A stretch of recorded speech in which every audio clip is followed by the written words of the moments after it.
Hello friends, मैं सोनाली स्वागत करती हूँ आपका आपके अपने चैनल पे नए हो तो चैनल को सब्सक्राइब कर दीजिएगा। और सब्सक्राइब किया है तो थैंक यू, और नहीं किया है तो कर दीजिएगा। आज की वीडियो स्टार्ट करेंगे हम हमारी प्यारी प्रीतों के ऊपर, जिसके अभी बहुत सारे रिएक्शन चैनल बन रहे हैं, जिसके ऊपर बहुत सी नई जूनी बातें हो रही है। जिसके ऊपर से एक बात अभी ये आई थी कि प्रीतो अपने शर्म करो बहनों। और उससे ऊपर से एक बात थी कि इसने जब इसकी सास बीमार थी प्रीतो की, तब वो उसे छोड़ के भाग आई थी। और फिर इसने अपनी लाइव में भी अपनी ननद को ऐसा ऐसा बोला था। ये आजकल सब ये टॉपिक में जो नए आते हैं रिएक्शन वाले वो भी बताते हैं, और जो है वो भी बताते हैं। आजकल देखेंगे तो सबका टोपला है वो प्रीतो के ऊपर ही गिर रहा है। जिसने जो किया वो इंसान अभी शांति से बैठ गया है। उसके सपोर्ट के लिए बहुत सारी यूट्यूबरियाँ आ गई है लाइन में, जैसे कि अलग अलग से अपने रिएक्शन चैनल बना के जब भी देखो ये प्रीतों के ऊपर लगी पड़ी रहती है। इन्हें दूसरा कोई दिखता ही नहीं है, या फिर नन्नू जीजा जी की गलती इन्हें नज़र नहीं आती है। जैसे कि सबको पता है कि जैसे कि अभी की ये बात निकली थी कि ये इसकी सास बीमार थी, तब ये वहाँ से छोड़ के भाग के आ गई थी। किसको पता था छोड़ के भाग के आ गई थी? कि आप गए थे या मैं गई थी देखने के लिए कि वो वहाँ पे छोड़ के भाग के आ गई? जिसको जो ठीक लगता है वो बोलते हैं, मगर हकीकत तो किसको पता है? किसी को भी नहीं पता है।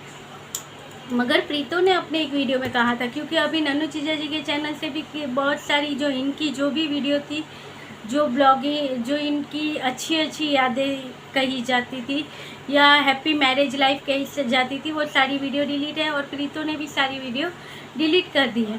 मगर प्रीतो ने जब एक बार ये वहाँ से वापस आई थी, जब इसकी सास की तबीयत ख़राब हुई थी, तब इसने खुद ही अपने वीडियो में बताया था। तब नन्नू जीजा जी खुद इसे वहाँ पे छोड़ के गए थे।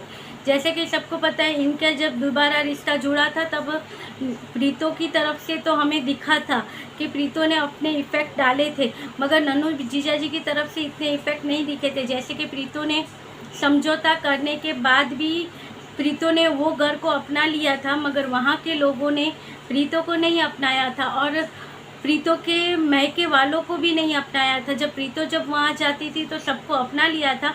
तब नन्नू जीजा जी को सबको पता है कि वो यहाँ पे इनके घर पे नहीं आते थे। वो बाहर से ही गाड़ी से प्रीतो को छोड़ के जाते थे या वहाँ से ही लेके जाते थे। वो इनके कितने सारे वीडियो में दिखा भी था कि वो बाहर से उसे लेके जाते हैं। एक तो हमारे बत्ती भैया की वीडियो में भी हमें दिखा था कि प्रीतो जा रही है, तो उसका जाते हुए वो जब जा रही थी और बाहर नन्नू जीजा जी की कार खड़ी थी, वो दिखाई दिया कि वो उसको लेके जा रहे हैं, मगर वो यहाँ पे नहीं आते थे, ना ही इनके बारे में कुछ बातें करते थे। मतलब प्रीतो ने अपना रिश्ता सुधारने के लिए वो किया था। इन लोगों के बीच कुछ शर्तें रही होंगी, कि कुछ शर्तें रखी होंगी, जिसकी वजह से प्रीतो ने ये अपना लिया होगा कि ये यहाँ पे नहीं आएंगे तो चलेगा मुझे। और जैसे प्रीतो ने एक दो बार ऐसा हुआ था कि जब कांची आई होगी तब भी ये वापस आ गई होगी। ये यहाँ आती थी, वो अपने मायके चली जाती थी। और जब रिश्ते को दूसरा नाम दिया गया था, तब कुछ महीनों तक कांची का यहाँ आना जाना नहीं था, मगर उसके बाद स्टार्ट हो गया था। कुछ भी त्यौहार आता था तो नन्नू जीजा जी जाते थे और अपनी बहन को वो चीज़ें दे के आते थे। जैसे श्राद्ध था तो उसका जो खाना था वो वहाँ पे जाके दे के आए थे। तब जो समझौता हुआ था उसके आधार पे शायद यही हुआ था। और नन्नू जीजा जी भी अगर यहाँ नहीं आते थे अपने ससुराल में, तो प्रीतो ने कोई ऑब्जेक्शन नहीं लिया था। मगर वहाँ जाने के बाद जब रिश्ते को दूसरा नाम दिया, उसके बाद प्रीतो ने वो घर को अपना लिया था। और जैसे कहते हैं कि अपनी सास के साथ ऐसा किया था, बीमार सास को छोड़ के आ गई, तो उसने अपनी सास को भी अपनाने के प्रयास किए थे। जैसे कि वो चिल्ला बनाती थी, तो वो अपने चिल्ला बनाते हुए भी बोलती थी कि वो शुगर वाले पेशेंट के लिए अच्छा होता है। तो जैसे उसकी मम्मी को भी तो शुगर है और यहाँ इनको भी शुगर है, इनकी सासू को भी। तो वो चिल्ला बनाती थी, उनको खिलाती थी, और गर्मा गर्म चिल्ला बना के खिलाती थी। और सबको बताए जो नन्नू जीजा जी अपनी माँ के बारे में, मेरी माँ और बहन के बारे में नहीं सुनूंगा, मेरी माँ मेरी बहन करते हैं, वही माँ की इनके पास कितनी फ़ोटो थी अपनी माँ की। उनको भी उनके घर में जो माँ की जगह होती है वो प्रीतो ने ही दिलाई थी। जबकि इनके पास कितनी फ़ोटो थी अपनी माँ की। जब प्रीतो ने वहाँ पे फ़ोटो बना के वो इतनी क्या कोलाज या कुछ इन्होंने बोला था वो बनवा के लगवाया था, पैसे लिए उसने वो बनवाया था और प्रीतो ने खुद से वो सारी फ़ोटो खींची थी। और जैसे कहते थे कि बच्चे को नहीं देती है, या बच्चे को जैसे एक वीडियो में बताया गया है कि बच्चे को वो उनके साथ खेलने नहीं देती थी, तो माँ कभी ले जाती थी तो इसको बुरा लगता था। तो प्रीतो की तरफ से कभी ऐसा नहीं दिखा था, क्योंकि प्रीतो ने खुद अपने बच्चे को तैयार करके अपनी सास को दे के उनके साथ उनकी फ़ोटो खिंचवाई थी। वो तो सबको नज़र, और जिसको पता नहीं होगा तो वो नन्नू जीजा जी के वीडियो में देख सकते हैं कि जो दीवार पे कोलाज लगा हुआ था जहाँ पे इनकी मम्मी की बेबी के साथ फ़ोटो है, सिद्धू के साथ फ़ोटो है, वो प्रीतो ने ही निकाली थी। और नन्नू जीजा जी के इंस्टाग्राम पे भी शायद वो फ़ोटो है, तो शायद वो फ़ोटो, शायद नहीं, वीडियो में नन्नू जीजा जी के ही वीडियो में था कि वो सारी फ़ोटो प्रीतो ने ही निकाली थी। और उसके बाद भी तो इन लोगों के घर पे जब इनकी मम्मी बीमार हुई थी तब जाके प्रीतो को कहा गया था कि तुम अपने मैके जाओ, और तब प्रीतो ने यहाँ पे आके कहा था कि मैं थोड़ी डिप्रेशन में हूँ। और उस दिन वो बहुत ही इमोशनल लग रही थी। उसने भी फिर उसमें ये कबूल किया कि मैं यहाँ पे इसलिए आ गई क्योंकि छोटा बेबी, और मैंने इसके बारे में आगे वीडियो बना के उसमें बताया भी था। जब ये प्रीतो का वो वीडियो आया था तब मैंने उस वीडियो के बारे में बात भी की थी कि भाई क्या सच में आज सास बीमार है तो क्या बहू चली जाती है, या बहू को मायके क्यों भेज दो क्योंकि बच्चा छोटा है तो सास की सेवा नहीं होती। ऐसा किस घरों में देखा गया है कि सास बीमार है तो बहू को मायके भेज दो और बेटी को बुला लो सेवा करने के लिए। क्यों बहू सेवा नहीं कर सकती? क्योंकि बहू का छोटा बेटा है। वो तो आपकी बेटी अगर सक्षम है तो वो आएगी आपके घर पे आपकी अपनी मम्मी की सेवा करने के लिए। अगर बेटी सक्षम नहीं होगी तो बहू ही करने वाली है, चाहे उसके पास छोटा बेबी हो या ना हो।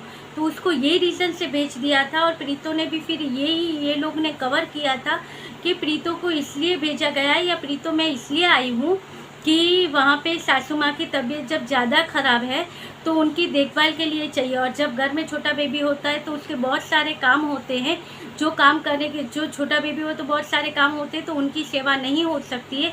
इसलिए मैं यहाँ पे आ गई हूँ। इसने उन लोगों की बहुत सारी बातें थी जो कवर की थी, और जो इसने सब वही सहा और उसको कवर करती आई। उसका नतीजा इसको ये मिला कि आज सब इसके अगेंस्ट की बातें हो रही है। जब एक अच्छी चीज़ आपको मिल जाए ना तब आपको उनकी कदर नहीं होती है। बस यही हुआ था। और नन्नू जीजा जी तभी भी चुप बैठे थे, अब भी चुप बैठे। एक तो इन्होंने पहले आग लगा दी और ये अब शांत से बैठे, क्योंकि नहीं तो अब तक अच्छा चल रहा था। आज सब बोल रहे प्रीतो ने ये किया, प्रीतो ने वो किया। आज गुस्से में तो आदमी कुछ भी बोल जाता है। प्रीतो ने बोल दिया था तो क्या गलत हुआ कि उसने अपनी लाइफ में कह दिया था कि मेरा घर जिससे नहीं बसाया उसका घर मैं बसाने नहीं दूंगी। तो क्या अभी वो जब छोड़ छाड़ के अभी यहाँ पे बैठ के वो क्या सब प्लानिंग करेगी? नहीं करेगी, क्योंकि तब उसका गुस्सा था, जो उसको गुस्सा था, उसकी जो दर्द था वो उसके गुस्से में बाहर निकला था। क्या उसकी वजह से उसको सारी ज़िंदगी सुनाते रहोगी कि प्रीतो ने ये किया, प्रीतो ने ये किया? गलतियाँ किसकी थी, किसके ऊपर आई? प्रीतो जब शॉपिंग करने भी जाती थी तो वहाँ से चीज़ें खरीद के लाती थी अपनी सास के लिए। वो तो कभी किसी ने अपने वीडियो में नहीं बताया। हाँ, उसकी बुराई की वीडियो कि अपनी सास बीमार थी तो यहाँ पे आ गई, मगर उसको उसकी सास की सेवा करने के लिए उन लोग दे रहे थे, उसको इतनी इजाज़त थी। और जब आज भी प्रीतो इमोशनल होती है वो बातें याद करके, मगर सबको क्या है कि इनको वीडियो बनाने हैं ये कि अपनी सास को छोड़ के, बीमार सास को छोड़ के आ गई वापस। और या फिर इसके बहन ने घर ख़राब किया तो ये बैठी है अब सब छोड़ के।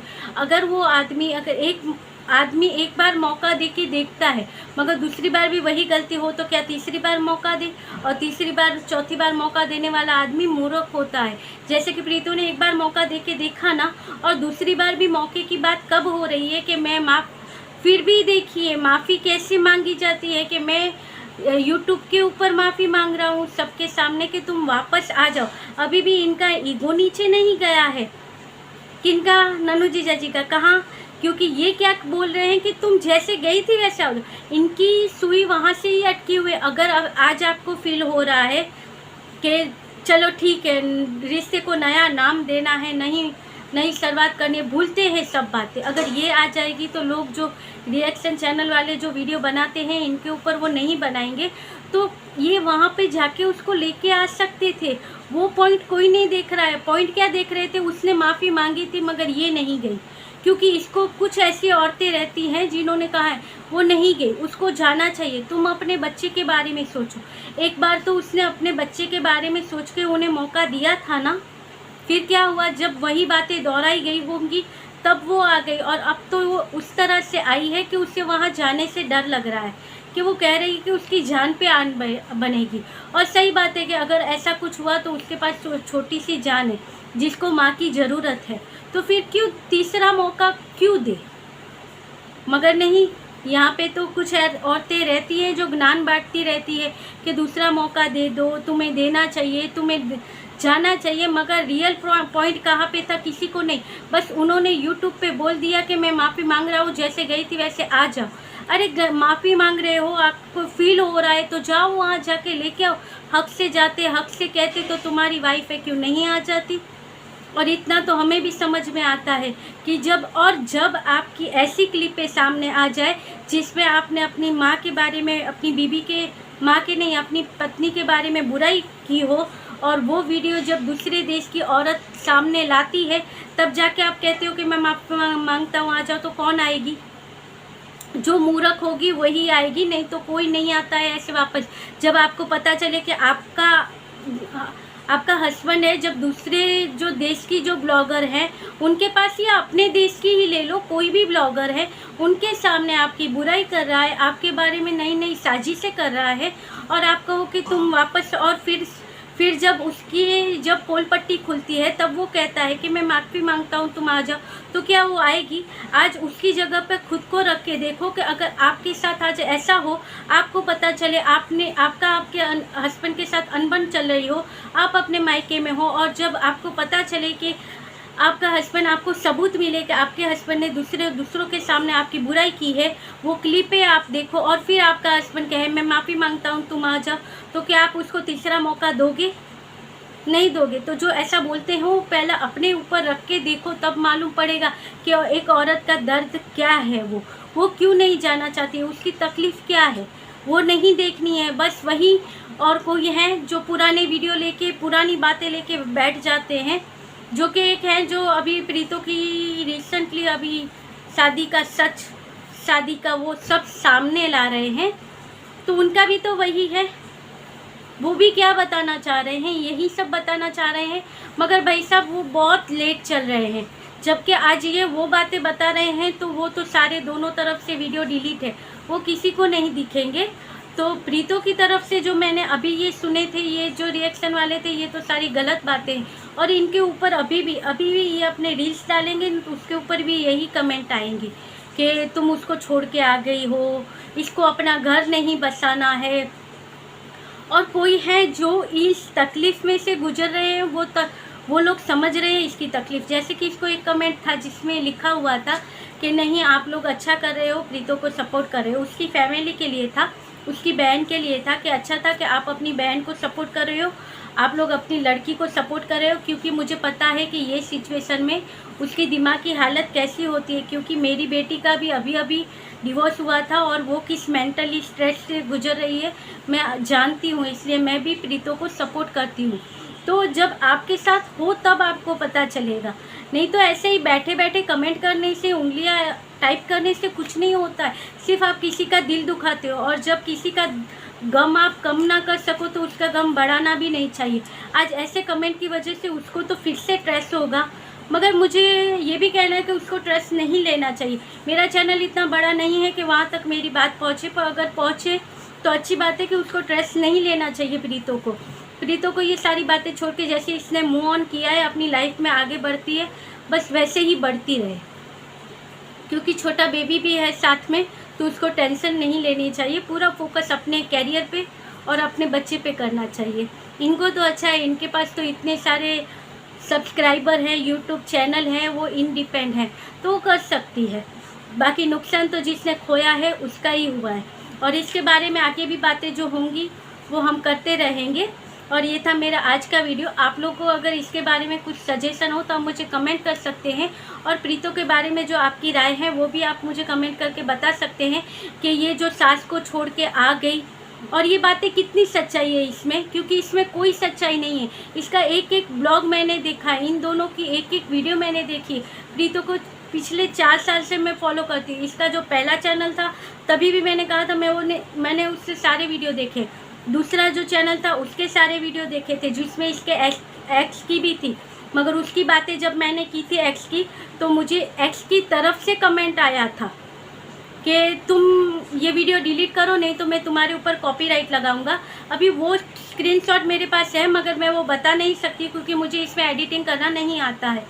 और घर में मैं किसी को परेशान नहीं करती, नहीं तो मैं आपको यहाँ पे वो स्क्रीनशॉट डालती कि यहाँ पे किस तरह से चुप कराया जाता है इंसान को, जब आपको उनके सामने की हकीकत पता हो।